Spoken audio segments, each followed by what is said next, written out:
आता 5वीला आहे आणि शाळेत गेल्यावर मुलांना सहल चालू होता. सहलीला फी भरायला गेले होते मी. मीटिंग होती 9 वाजता मीटिंगला अटेंड झाले. फी भरायला गेल्यावर त्या टीचर म्हणले खाली जाऊन पैसे भरा काउंटरला आणि कन्सल्टेटर घेऊन आम्हाला वरती दाखवायला या म्हणले. त्यामुळे त्यांनी म्हणले खाली पैसे भरायला गेल्यावर त्यांनी म्हणले तुमच्या मुलग्याला मी सहलीला नेऊ शकत नाही. मग मी का म्हणून विचारलं तर त्यांनी काय म्हणले वरती उर्मिळा मॅडमला जाऊन विचारा म्हणले. वरती उर्मिळा मॅडमला विचारायला गेल्यावर त्यांनी काय म्हणले मोबाईल काउंटरला जमा करा आणि मग आतमध्ये एंट्री द्या. मग तिथं आतमध्ये गेल्यावर त्यांनी काय म्हणले आम्हाला. मी म्हणलं का माझा मुलगाला नेऊ शकत नाही. उर्मिळा मॅडमला मी परत विचारलं हे गोष्ट. उर्मिळा मॅडम म्हणले तुमच्या मिस्टरला सांगितलं होते का नेणार नाही. तुम्हाला 30,000 रुपये भरायला सांगितलं होतं, तुम्ही भरलेलं नाही, त्यामुळे तुमच्या मुलग्याला आम्ही नेऊ शकत नाही.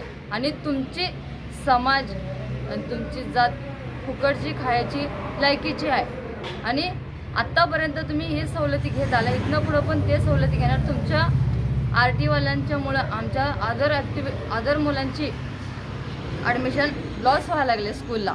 त्यामुळे तुमच्या मुलाला आम्ही नेऊ शकत नाही. आपल्या गोष्टींना दाद घेणं म्हणताना मी पोलीस स्टेशनमध्ये कंप्लेंट केले आणि गुन्हा दाखल केले. ते गुन्हा दाखल पुढं योग्य तपासणी व्हावं आणि मग मुलांना योग्य व्यवस्थित ट्रीटमेंट द्यावं आणि हे आमच्या मुलांबाबतीत घडते तर दुसऱ्या मुलांसोबत व्हायला नको ही आमची इच्छा आहे.